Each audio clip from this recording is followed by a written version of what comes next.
Ayan guys, gagawa ako ng ice drop. Yan, sayang kasi guys, oh, yung tira ng apo ko, kunti lang yung ininom niya. Pag umaga kasi ayaw niya masyadong uminom ng maraming Milo. Milo to guys. Yan.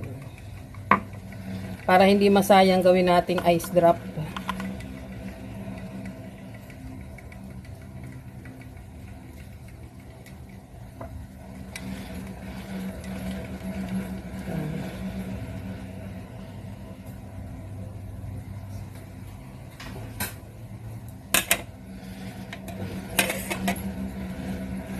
Ilag natin isa-isa. Ay, natapon. Ayan. Huwag natin punuin.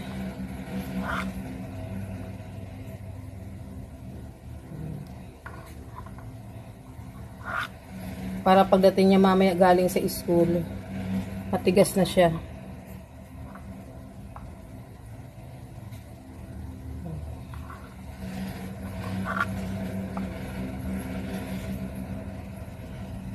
Ayan, 5 lang yung nagawa natin.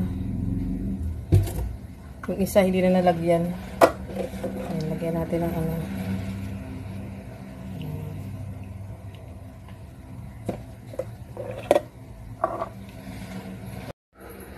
Ayan guys, natapos ko na lagyan guys. So, ayan, hindi masyado siyang puno.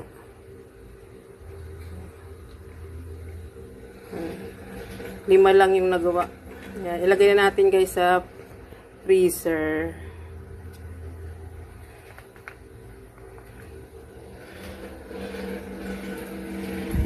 Pero pakibukas na isang dali.